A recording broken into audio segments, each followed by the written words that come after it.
when I was small, I'm still small, but smaller. I was about 4 or 5 years old, and I like to climb stuff. So we had these bunk beds, and I like to climb on that.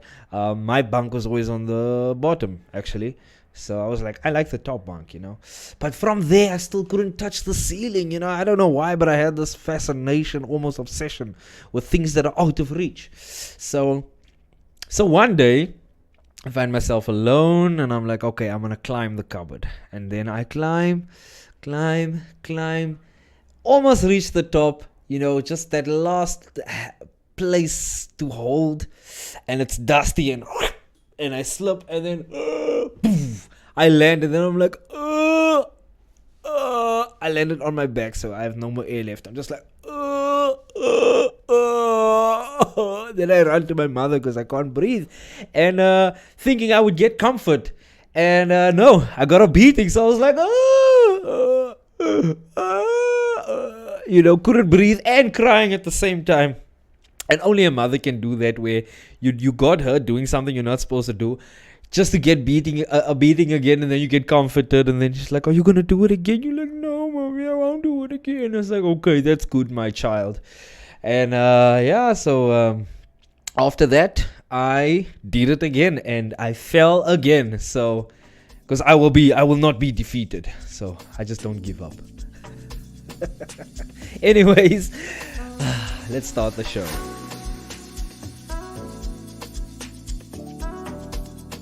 Welcome back to the show, and welcome back to me also, yo. It's been a while since I did the show. Last week I was a bit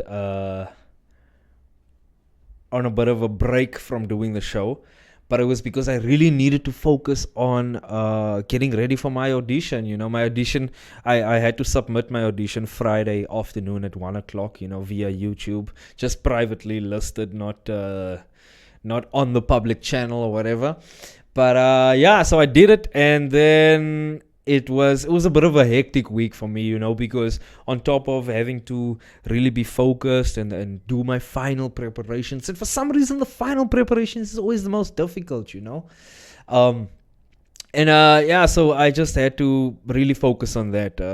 Obviously my time could not have been diverted to any other, effort that I normally do, like doing the show, for example, and making clips and posting them. It takes time. So I was like, okay, I'm going to have to make sacrifices, and sometimes you have to make sacrifices, I think, for your goals, because it's always been my dream, man, to get there, to go and study music, and to really expand or rather reach my potential, and I don't think I can reach my potential by just practicing. I need formal training, I need guidance, I need education. There's a lot that I don't know, and that's a good thing. I think what you don't know is more important than what you do know. So I hope that that's always going to be the case with me. I never want to be someone who's become an expert in something and then just stop learning stuff, just stop knowing things. Like, those people are insufferable, man. Those are the people who have opinions about everything, and it's always it tends to be a negative opinion, And it's funny how people who stopped seeking knowledge become the people who are, these voices of criticism. It's insane, man. Because I think if you're too busy discovering, learning, figuring things out, creating, if you're involved in that process, you cannot be involved in the process of criticism and especially negative criticism and critiquing and breaking down the self-esteem of others, because you're not careful with your opinions. You won't have time to be opinionated because you're too busy in the realm of creativity, man. And that's where I want to be. I want to be creating, I want to be discovering, I want to be figuring things out, I want to be learning. That's what I want to do. I want to be in the expansion zone. I don't want to be in the destruction zone, because that's what negative opinions do. They break down. Even though when you receive negative criticism or feedback, either use it constructively or don't listen to it, I think most of the time what people have to say about you is none of your business, and you shouldn't know. You shouldn't know what people say about you, because 99% of the time it's not true, and it doesn't say anything about you, but says more about what other people think. So yeah, so it's lame, it's stupid, and you should never do it. But anyways, welcome to the show. If you haven't subscribed already, please do. Please subscribe. Every little bit helps, and I think, even if you're just discovering this channel, if you're just like for interest's sake, like, oh, what's this about, and even if you're not planning on watching it again, if you can subscribe, I would be eternally grateful. So yeah, because I'm trying to build this channel up. I really think there can be a time there can be a time in the future where this channel really will be quite successful, but it's obviously not the purpose. I'm not out here. I'm not what they call a clout chaser. This is just something I enjoy doing. I've always wanted to do it, and people who watch also find what I say interesting, miraculously enough. So that's incredible. I'll tell you, my own family does not watch this show. But I mean, it makes sense. They experience me on a daily basis, and I think that's enough for them. like like I can think of so many times where I'm engaging in conversation with one of my siblings or my dad, and then they're like, okay, I'm done now. Like they have to announce to me that they've reached their limit in this interaction and they would like some time alone. Or they would like some time to do something else or whatever, because I always have like a constant stream of thought, just things to talk about, things to discuss, unless you're distracted by emotions, because that tends to happen sometimes, when things are a bit uncomfortable, a bit awkward, and you don't know what to say, and you like, what topic is, can be on the table, So that's a funny thing. But yeah, anyways, I was still saying, the audition, oh man, it was a bit of a stressful thing, and there were times where I had to really just talk myself into it, because like, I think I get so in my head that it has to be perfect, and it has to, and I think it has to be perfect. I think a flawless performance is what all musicians strive towards, to have a flawless performance, but also to be able to, when you do make a mistake, you slip up, play the wrong note, or your fingers in the wrong place, which is the same as playing the wrong note actually. When that happens, you kind of just have to move on from it. You can't just get stuck there, And I guess that's one of the lessons that I've learned in this time of me preparing for this audition, And now I found a new approach to, the next pieces of music that I'm learning, because I also I basically managed to complete all the audition stuff. The deadline was originally 1:00 on Friday, but it was moved to 10:00 on Saturday. So I was super grateful for that, because it was also my girlfriend and I, we celebrated our 5th year anniversary, and yeah, so cheers to you, Candace. But we had a nice time. We had a bit of a picnic also, and that was really cool. And we went to the there's this art museum. It's a former, I don't know, is it a royal mansion or something? But they've converted this old building. It's a beautiful house, a huge house, right? They've converted it into an art museum, and it's always cool to go there. We didn't go inside because they have this beautiful lawn in front and at the back, but in front it's kind of like this picnic area. And so we just had a little picnic to celebrate our 5 years together, because she likes picnics and that kind of stuff, and I like doing things that make her happy, because I'm happy regardless of whatever we do. We could have sat, in a restaurant. I would have been perfectly content, or we could have been skydiving. I mean, I would have been perfectly fine with that. But she likes to have these chilled, peaceful experiences, and yeah, so we had that, and that was quite nice. And And she said, like, she gave some parameters, because I just wanted to get like a gift for her, just like a nice, here you go, happy anniversary, thank you for putting up with my weirdness and my wildness for the past 5 years, and here's to more years. That's what I wanted to do, but she gave me these parameters that the gift has to be something for us. So that was quite a challenge, but I figured it out. I'm not going to tell you what I got. That's I'll keep some things private. But yeah, so because of this extension that I got, this deadline extension for my audition, I managed to spend that time with her. So that was really cool. So I'm really grateful for that. And I think really the Lord was busy, because I felt, okay, I don't have enough time to prepare this audition. I need more time. And I guess I was just praying in my heart of hearts, just for a miracle, I suppose. And sure enough, a miracle came, and I received an email basically to say that your deadline is now tomorrow at 10. Oh my word, that was the best news ever. It took so much pressure off. And what's interesting is, as soon as that pressure was off, all of a sudden I can play well. Because there were times where I was recording, because I had to record, I had to film it, and I had to play. And there were times when I was playing that it just felt like, man, I am the worst. Like, did I ever even practice? I just, you really get upset with yourself. You start questioning your own ability. You're like, there was even a moment, this is so silly. This is really how we get into our own heads. There was a moment where I was like, you know what? Maybe this isn't for you.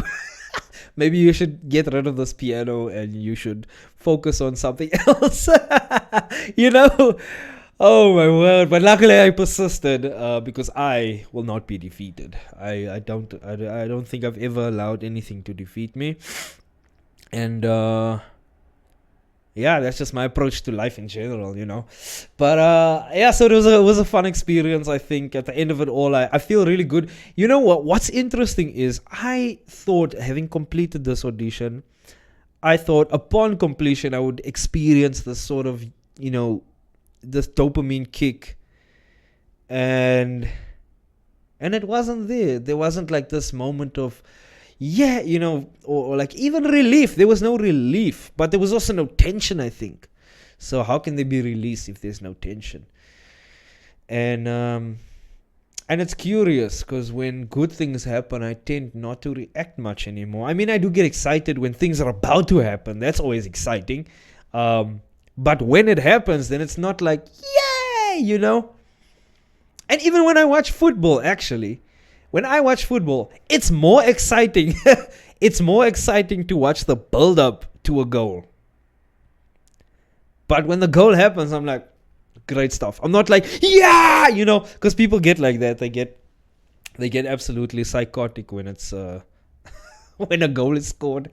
And honestly, I'm jealous. I wish I could react that way. I just can't, And I obviously can't force it. It's not as if I can force something like that, But I will say this. I think there has been times in my life where I've really like jumped up in joy from hearing good news, So I guess it also just depends on what you value, Your value structure is really or how you react positively to things is also dependent on your value structure, And I guess another team scoring a goal, a team that I feel as though I'm a part of, scores a goal, and I'm like, awesome. I'm not like, yeah, it's such a weird thing. But anyway, so I really thought I would have this dopamine kick, and I guess maybe that's what I've been pursuing, because I do find that that's something that's a part of my personality. I think is that I seek out that dopamine, 100%, because I think I'm at a constant deficit of dopamine, just that nice excitement, that feeling of winning, that, when it happens, I don't experience it, and it's such a curious thing. And I wonder if that's what is the result, or if that's what causes my disposition, or my predisposition to being depressed and anxious, because that's also like something I'm keeping at bay constantly. I'm like, you have to like really just, it's a daily effort to keep the demons out, basically. To keep that depression and that anxiety and that stress out. And I think because of that, it's possible that I'm not experiencing, much of the short-term positive spikes. So yeah, it's an interesting thing, but okay, it's worth investigating, and that's what I'm doing here. Also, it's also part of the point of this podcast, this show that I do, is to explore my own thoughts and ideas. That's why it's called All Over the Show, because my brain is if you're new to the show, then that's why it's called that, because hell, I'm just all over the place. you know. But back to the audition. I think I'm starting to understand a lot about preparing a piece of music, like how to approach it, the research that's involved in producing a performance that is authentic to the style period, but also authentic to the way the composer,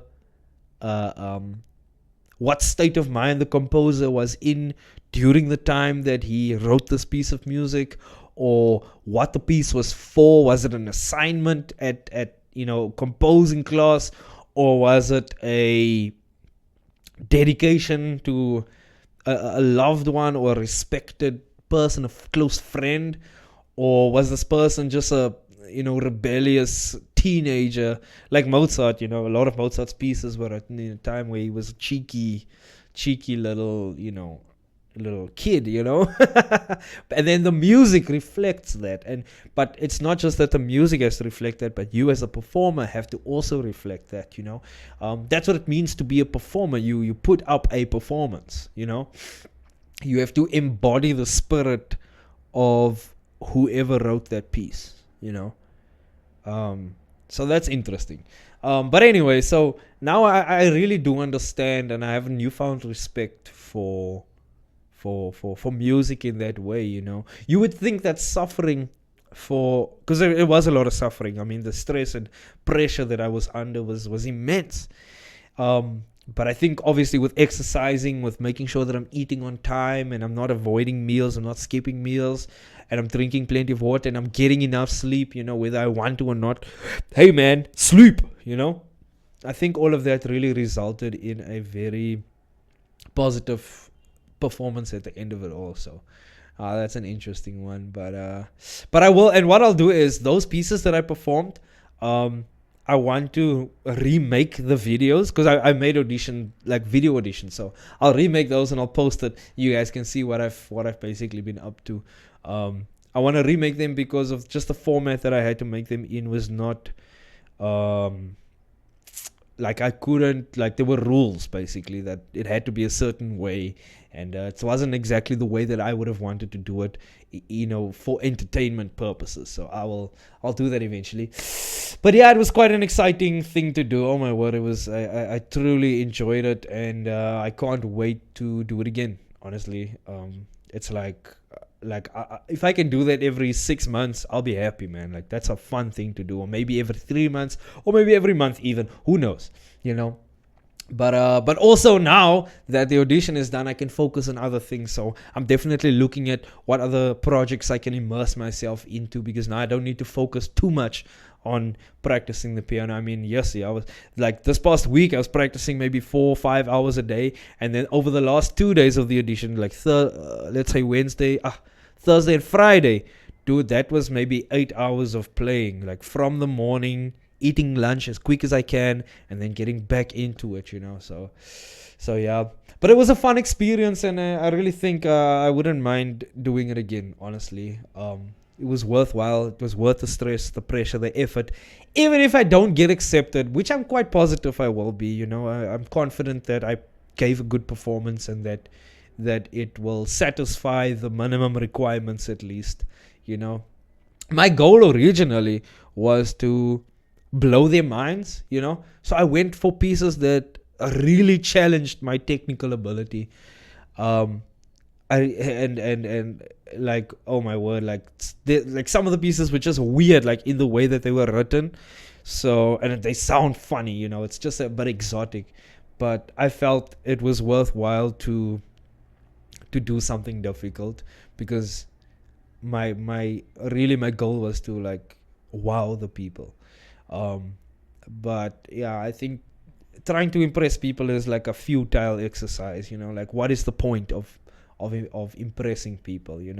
All I need to do in order to get into music studies is just to be adequate. But I'm never that type of person to be satisfied with being adequate. But anyways, I think it was still an impressive performance, regardless of there's like one or two mistakes, and I really wrestled with myself. I'm like, should you use this one or not? Should you make another one, another recording?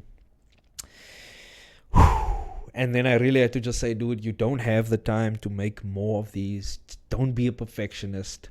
Just send it in. I'm pretty sure it's good enough. So yeah.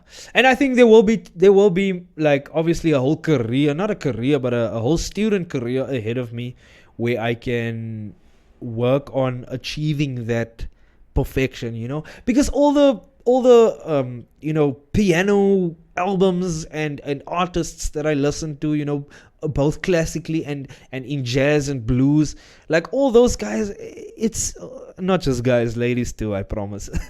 All of those artists are so technically flawless, and that's my aspiration.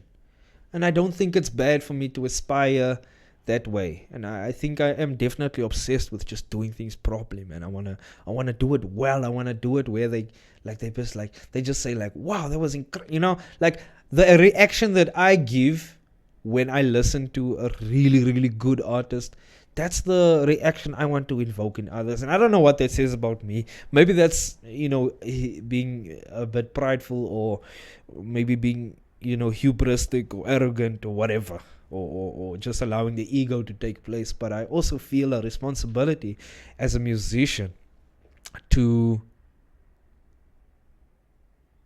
leave the listener feeling like that was worth listening to, because it's time, right?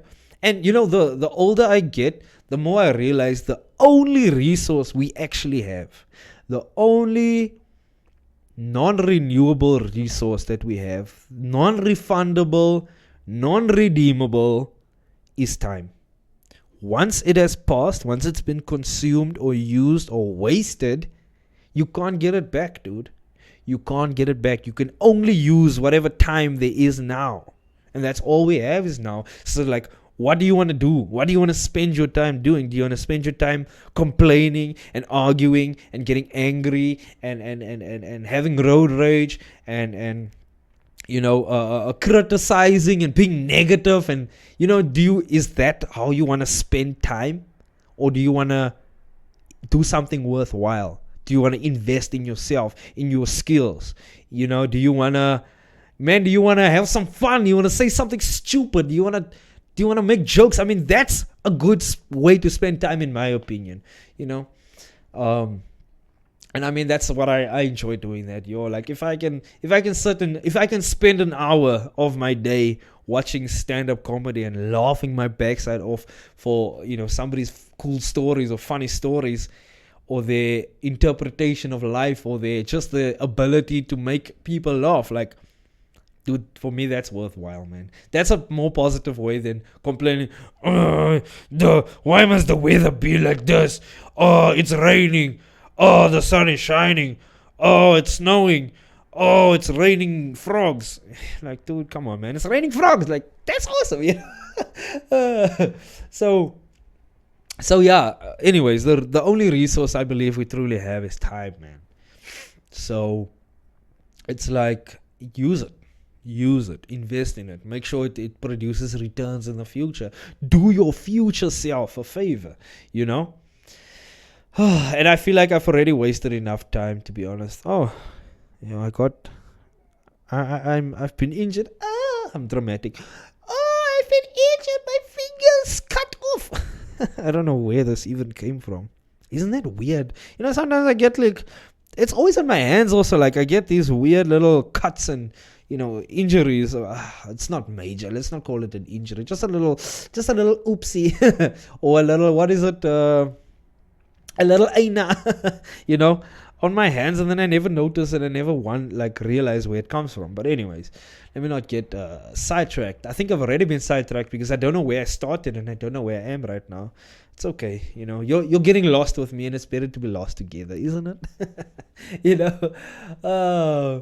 But yeah, so that's been a bit of my experience with the audition process, and it was enjoyable, and I hope and I pray that I've gotten accepted. They'll let me know in the new term, and the new term is about to start, so I'm fingers crossed. I hope I do it. This is my dreams, man. This is my dreams, and I'm gonna make the most of it.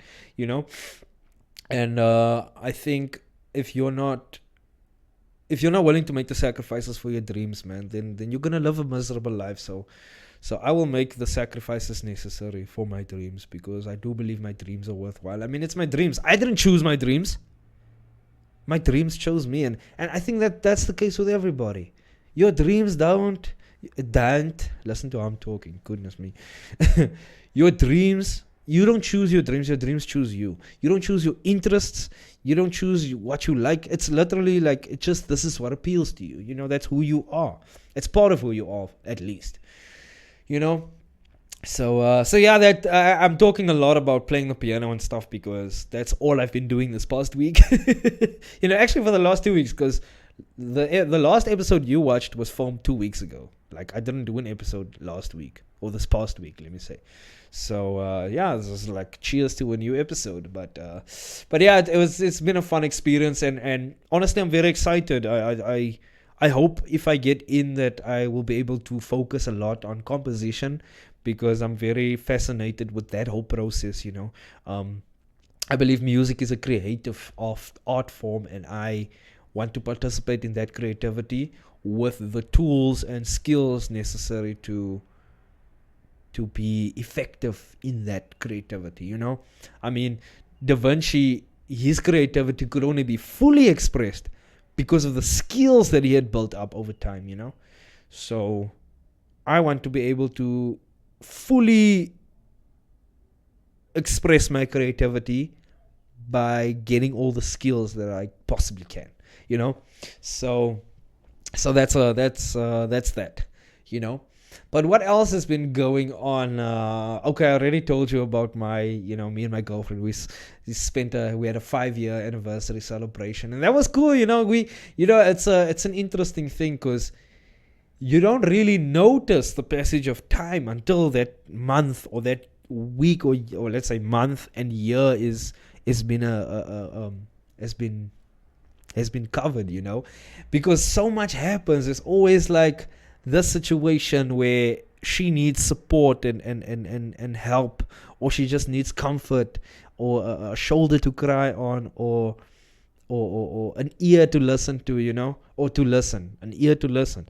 And then I play the role of that, and then there's times where I need that support, and and it's interesting how the balance is constantly shifting. It's never really staying the same. It's constantly shifting based on the need, based on responding to life and the changes that happens in life.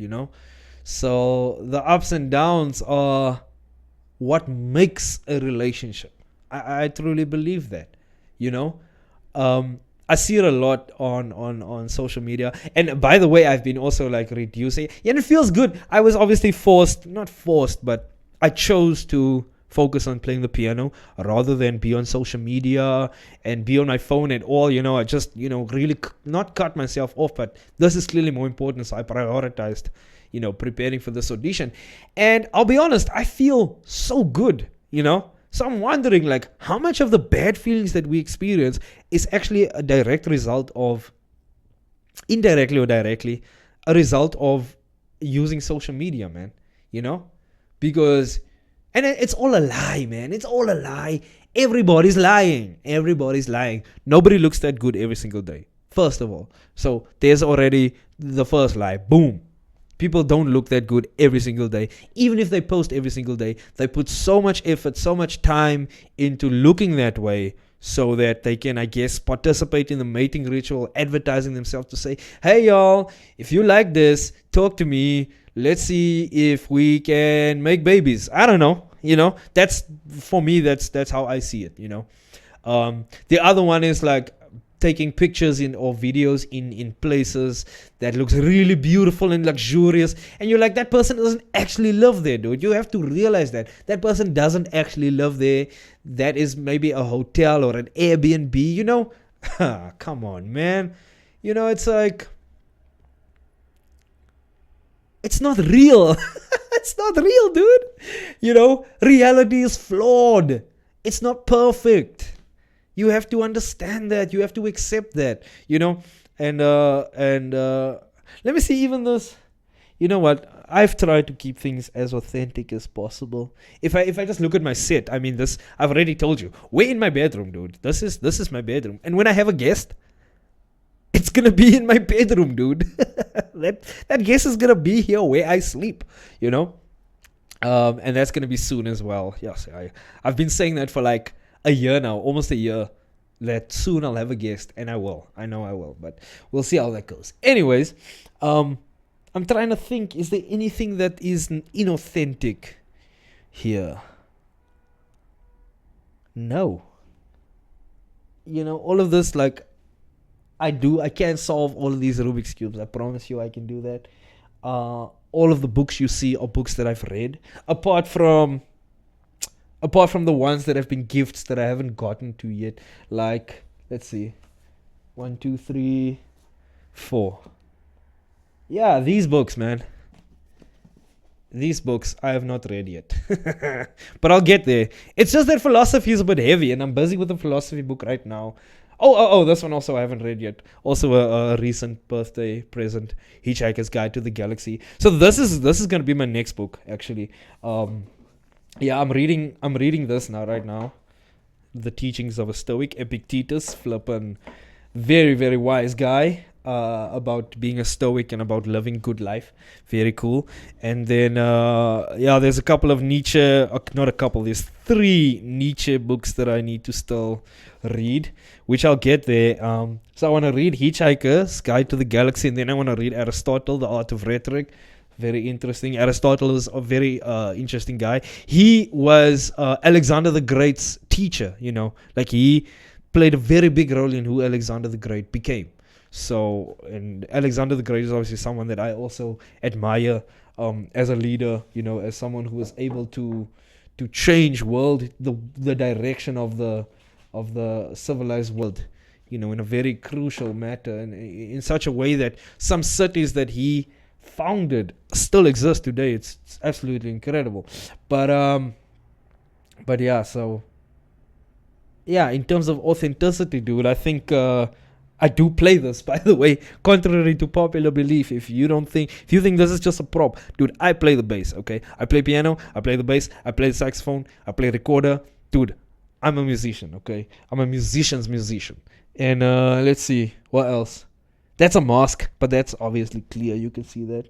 And yeah, this is like my workstation, dude.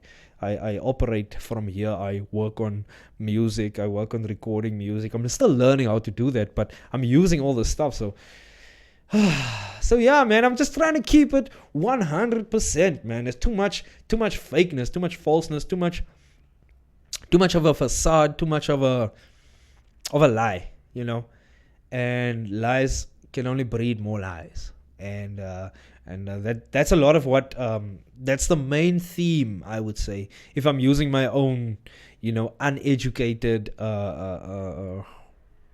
analysis of Dostoevsky's Crime and Punishment, this red book right here. If I'm gonna use my own uneducated analysis, I would say that book is about lies. It's about being dishonest. And it's about lying to yourself to the point where you do something terrible because you've lied to yourself. You've allowed yourself to believe those lies, and then using more lies to cover up what you've done, But it also shows that you can dig a very deep hole for yourself, and then the truth is gonna be what come and bury you. Or what comes around and buries you. That's gonna be the truth. The truth will bury you, dude. So if you dig a hole of lies. So with social media, man, that's why so many people get embarrassed, because they're like, oh, you've exposed me. No, don't take a picture of me without makeup. Like, dude, that's how you really look, like, don't why are you having pretenses, man? You're not expected to be perfect all the time, and I think if we can all drop that expectation, that we need to be perfect ourselves, we need to show the world an unrealistic version of me. Like, why not just be your best self?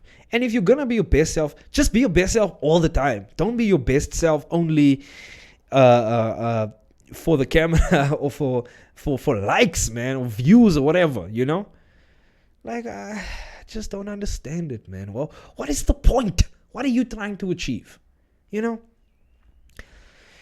But yeah, that's I'm always going to be critical of social media.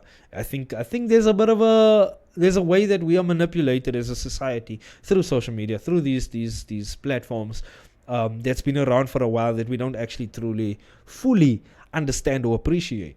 I definitely clearly see the benefits, but the drawbacks, the disadvantages, and the harmful side effects, they are becoming more and more obvious, because the less I use it, the better things feel for me. I'm able to experience life better. So I would suggest take a break, but don't take a break from my content. Like, I still I still have a vested interest in you using social media, because that's how I attract people to the YouTube channel. So yeah, also, if you see any of my clips and stuff, like, check it out. Go ahead and follow me on TikTok and on Instagram, and share the posts that you see, like some of the posts, because that will be super helpful, because someone will see it and be like, what is this nonsense, and then just move on. But other people will see it and be like, hey, I might be interested in watching this type of content, or listening to it on Spotify. So yeah, that's a thing, man. But I do think it's going to be a lot more interesting once a guest arrives. It's just that I realized that the type of equipment that I need, I don't have yet, and it's not going to be a quick purchase. It would be irresponsible for it to be a quick purchase, because I need to keep my budget, aligned with my income. I cannot, if you spend more than you earn, you're going to be at zero all the time, and I'm trying to live in a surplus, not a deficit. So keep to that budget, son. Keep to that budget, because I believe that saving money, putting it away, putting it in an investment, more specifically, saving money, and then when you have enough, invest it, and then save more money. When you have enough, invest it. Do that, dude, because if you don't, you're gonna always live month to month. You're never gonna be able to see a long-term positive trajectory, and you want that. Actually, it's not it's more of a what is this? It's more of an exponential graph, because it starts slow. Like, it's always going to be a slow start. The first few months, the increase is very little because of compound interest, and that's exactly what compound interest is, right? It's exponential. It's an exponential increase. So meaning okay, I have some money, it's increasing slightly, and then the more I have, the faster it increases, and eventually it's just gonna go straight up, and that's a very interesting thing. That's like almost like the Matthew principle. I think I don't know in which. It's when Jesus has this parable of the talents, and I was listening to a thing this morning about the talents, actually. Jesus told this parable to the disciples, or to everybody, actually, about there was a rich man, and he gave his employees, servants, slaves, I don't know, I'm just going to use the word employee. He gave his employees each a certain amount of money, because he was going to go somewhere, and he said, when obviously do something with this, You have to give it back to me with interest, or just give it back to me, or whatever. I don't know what he told them. I'm very fuzzy on the details. But anyways, the main thing is that he gave the one the talents, and he managed to multiply it. He managed to do something with it, that, or invest it, or do something that created more of them. And that's basically what investment is. And then the second guy was given it, and then he was able to just add another couple by using that. So he was able to generate some sort of profit from that. Okay. And then the third one buried it. He buried it. And then when the master returned, the guy said, "Here you go, boss. You gave me 5. I'm giving you 10. I've multiplied it." And then the other one said, "You gave me 5. I give you 8, 7, or whatever." Then the other one is like, "You gave me 5 and I gave you 5 back."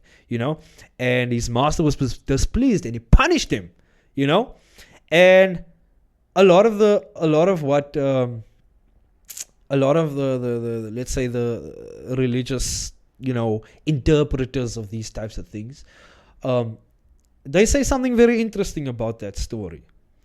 And it's normally about using your talent, because now it's no coincidence that form of currency called a talent, and the word talent meaning your potential, your ability, your natural gift, whatever gift you've been given, is the same meaning, right? It's the same word.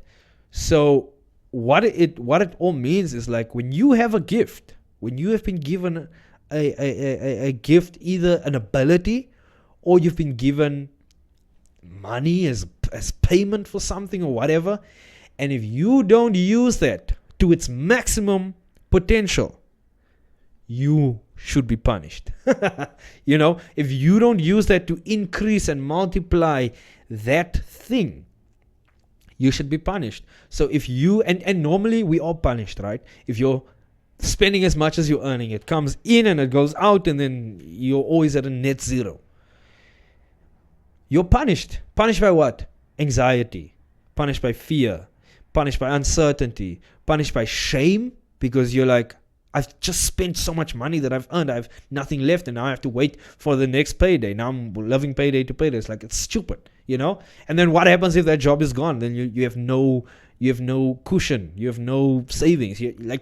There's no thought to longevity. It's all short-term gratification. So even in the Bible, dude, it says whatever you've been given, whether it's money or an ability or a skill or some possession, if you don't use it to increase it, you will be punished. And that's such a true thing, just based on life, I'm not here to preach to you or anything. I'm not a preacher, but I do find it very fascinating, and I think it counts very much to my instinct to just, like, whatever I earn, a portion of that must go towards an investment, so that I can, because it's wealth I want to generate, but it's not wealth for me. One day I'm going to have a family, and cost of living is constantly increasing, right? So if I want to have a family and I want to look after them well, which is my responsibility as a man, as a father, as a husband, one day when I am a husband and a father, it's my responsibility to take care of my wife and my children, right? So I can't do that if I'm always money in, money out. Because if it's money in, money out just for me, now I have a wife and kids, that's more expenses, right? And that's even without wanting to create a better life for them, because now you have to put them in a nice home, a place that's safe and secure. That's an extra cost. You have to make sure that all these people eat, not just you, but all these people have to eat. There has to be food on the table every single day, 3 times a day, maybe more. There's electricity, you have to take these people places. It's fuel. I'm not gonna go into it. You can go watch all the finance videos you want on YouTube. But what I'm saying is that the long-term thing is my goal. I want to do what's necessary to create the resources that not just my children and my wife can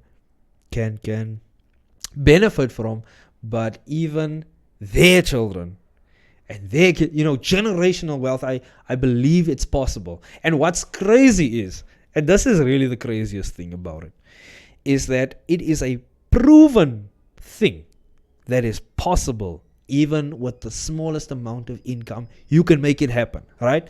And so many books have been written about this. So many YouTube videos and Instagram clips and, Facebook, all this stuff. All that has been used, and then you watch and you're like, oh, that's cool, and you keep going. Why not just use that advice, But it's so interesting. Like, so many people see good advice and be like, oh, that's good advice, and then just don't use it, It's fascinating. And I think I used to be one of those people, man. Like, even one of the most recent finance books I've read, it was a thick book, but I read it, and when I was done reading it, I couldn't not start, because I also invested a lot of time in reading that book. But also, it seems so doable. It's like, what would happen if I did all these things that this book is saying I must do?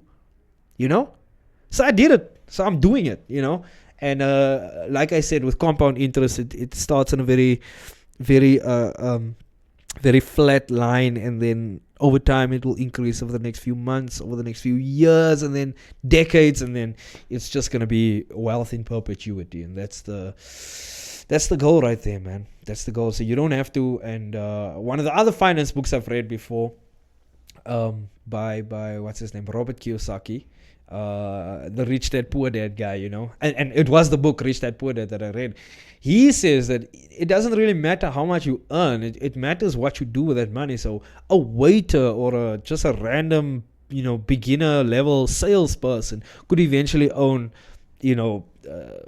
properties and generate wealth through properties and through stocks and bonds and through, commodities and through ETFs and all that stuff, because of, if you just take a portion of your money and you put it away for investment, with the goal to invest that money, and you might say, oh, it's not possible for me because I'm not earning enough money. Like, no, just look at how much money is being wasted, because that is a thing, But okay, I'm not here to give you finance advice. I'm not a licensed financial services provider.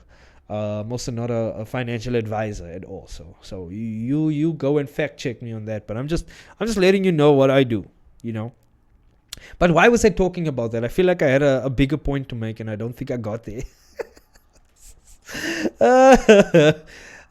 Typical Xavier, But yeah, it's been fun. It's been school holidays as well, so it was perfect. It was a perfect. Sorry, let me just move this forward. It was a perfect opportunity for me to get to just focus on the piano a little bit, And I think it's important to have balance with the occasional opportunity for focus, and that's what holidays provide, So it's just what you use that time for. And I think it has to be purposeful, like you can't just live life doing, like, okay, working, then there's a holiday, and then you're like, I'm not going to do anything. Like, you're going to be bored and unstimulated, And for me, that's a big problem. I don't want to be unstimulated. Like, my brain has to be constantly engaged, So when I get bored, if there's nothing I can do, if I'm not home to play the piano or to read a book, I take up my phone, dude, and I play chess. I've been learning to play chess because I'm like, my brain needs to be firing. I can't let it stand still, because that's a difficult feeling, the uncomfortable feeling rather. So yeah, man. What else has been going on in life? So I use the holiday for basically focusing on the piano, and I'm really grateful for that. And what I've actually been very undisciplined in the time of holidays and preparing for this, because I was just focus on playing the piano, and that's not right. It's really not right. It should be more the case that you still maintain some sort of balance, because in that time I barely journaled. I managed to, like, keep working out and making sure that I eat on time and drink enough water, and all that kind of stuff, just trying to keep a balanced lifestyle. But I think mentally what I've really lacked was really just journaling, man, because it's such a important thing to do, um and you realize that when you don't journal, how much nonsense stays in your head. And journaling is the opportunity to just get all that nonsense out, So that's wow, it's a really interesting thing. And I've also noticed, like, how bad a day can end for you, like in terms of how you feel. If you haven't journaled in the morning and the evening, you haven't gotten your thoughts, you haven't been able to really organize, because that's what you're doing when you journal, right? You're not journaling, so like, dear diary, I don't know what I'm gonna, like, it's not about that. It's about just whatever's in your head, put it on paper, because you organize your thoughts in a much better way, and it makes you more coherent, it makes you more focused, because now you're not worried about all the nonsense in your head. You're just living life, And I feel the same about scheduling, actually, because I was having a conversation with my girlfriend this morning, actually, about scheduling, and she was saying that she feels so much more, like, she feels more free just by having a schedule, and I told her, yeah, like a lot of people think freedom is having no structure at all, but actually, once I figure out what I'm going to do in the day, like from beginning to end, or Monday doing this, Tuesday, like your weekly plan or your monthly plan, once I know how that's gonna go, you are so free to focus on creative endeavor, or focus on reading, or focus on spending time with your loved ones, and seeing to their needs, and without any of the clutter. So organizing your life declutters your mind, organizing your thoughts declutters your mind as well. So scheduling and journaling, dude, it's powerful stuff, and I just want to keep doing that. I never want to stop, honestly. So yeah, that's just a little bit of an update on that. What else, man? What else has been going on in life? Once again, we have weird weather.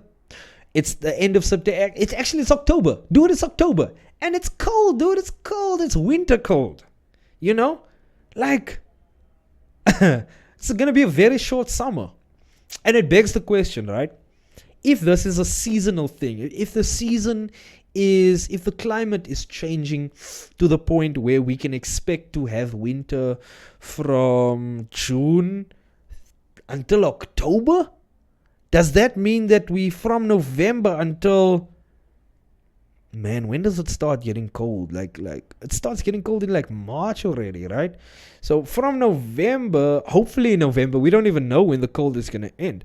But let's say from November until February, is that the only time where we get to experience warm weather and wear short sleeves? It's interesting. I'm not complaining, though. I enjoy wearing hoodies and jackets, and I like being warm. It's a nice feeling, and you can only really feel warm when it's cold.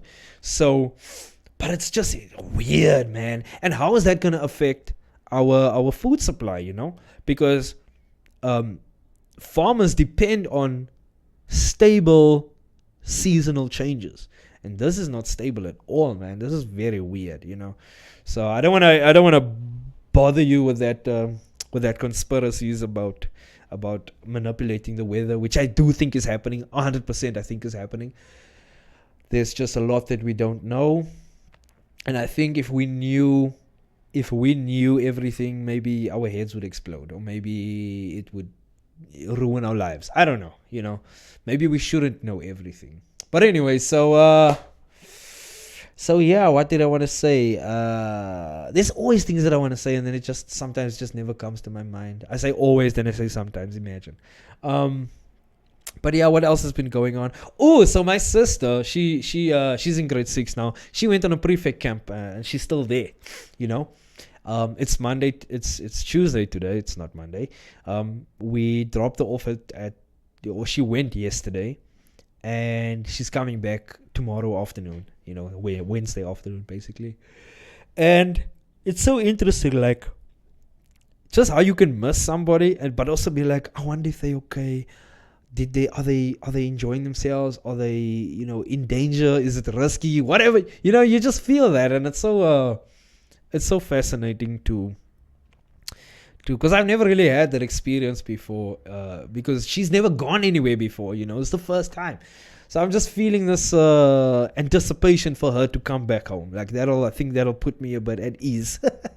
And it's so funny because I'm trying to live life according to nature, meaning that if things are outside of my control, I shouldn't give it a second thought. But obviously it's difficult because this is someone that I love, that I care about.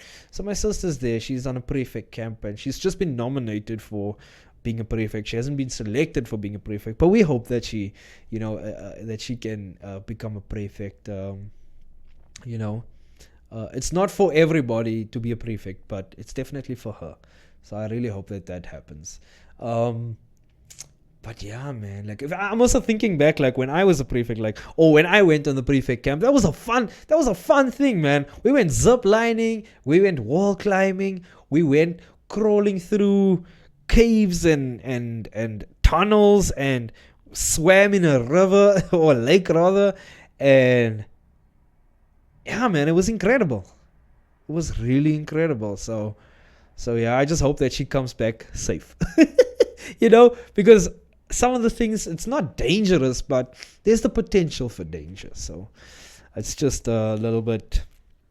But maybe I'm also just being overprotective, because I think this is also like a phase. I mean, she's 12 now, so she's entering a phase in life where she's gonna need to become more independent, more self-assured, self-confident, and she needs to be able to assert her place in the world.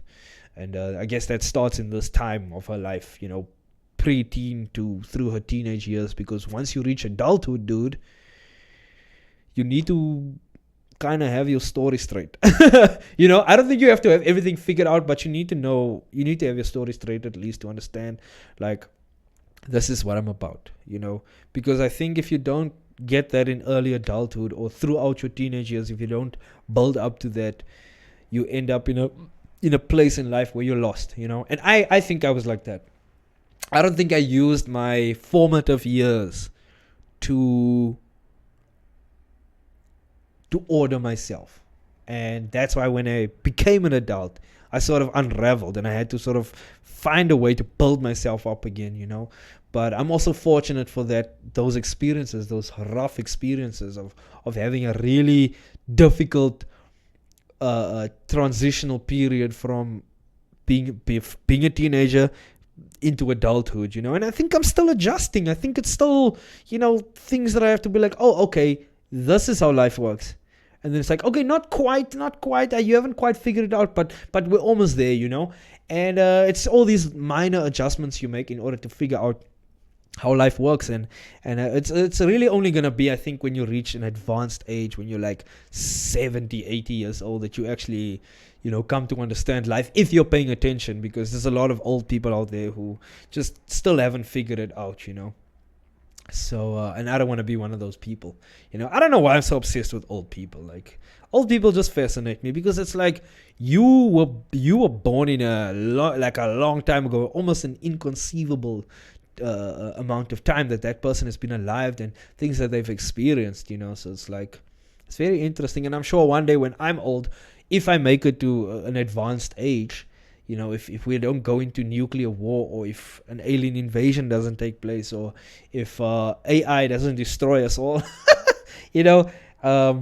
then yeah, it would be cool to be able to speak to a young person. And you know what? I think I'd love to have a guest on the show who's super old, just to get a understanding of what life has been like, what kind of things that person has had to live through, not just in your micro universe, like your personal life, but also in like world events, like if you lived during a time where there was a heavy war and you were involved in that war, for example, or if you lived in a time where you were watching TV and a rocket with people on it exploded, dude, like were you a kid then? Like what so I'm just always fascinated by such things. Or maybe that person was a child during the time that World War II was happening. Like, there's so many, oh man, there's so many interesting things like that. So I really wanna like speak to such people, man. Like, and the list is ever growing. I really need to get this, like, get guests, because like like it's really the list of people that I want to speak to it grows every single week. At least two or three people, one or two. Let's say one or two, actually, if I'm being more accurate. One or two people are being added to that list every single week. So it's becoming a long list. But I can't wait, man. I'm very excited. And I think I'll leave it there, actually, as well. I think I've done about an hour. I'm also getting hungry now. Daddy needs to eat. So I'm gonna go eat lunch now. But thank you for watching. Thank you for listening. Like, I feel like this has not been enough time. I feel like I could do a whole nother episode, but I'm not gonna do that now. Anyways, yeah. Have a wonderful life. I don't even know what I'm saying. But I do want to say thank you for watching. Thank you for listening. If you haven't already, please subscribe. Subscription matters more than liking. I don't worry with liking. But if there's something you want to talk about, or you wanna give me some inputs, the comment section is always open to anybody and everybody. Please feel free to let me know there, or to communicate with me there on the comments. Or you could DM me on Instagram or on TikTok or whatever. Like, that's all there. But yeah, some exciting developments. I can't announce right now for the channel what's gonna happen, but things are happening, things are moving, and at some point I will be able to like shed some light on that. So thank you for being a part of this. You're part of the early days of something that I believe will one day be something major in the future. I do believe this show will grow and turn into something quite impressive. I believe that, and because that's my goal, that's what I intend to happen. So very exciting stuff. But yeah, and also, again, if you haven't already, go ahead and look on my social media and just share a couple of clips on your story or whatever, and share with your friends. Like, let people see what I'm up to, and if they like it, then they'll be into it. If not, then no harm done. So thank you all for watching and listening, and yeah, talk to you next week. Double salute. Bye bye.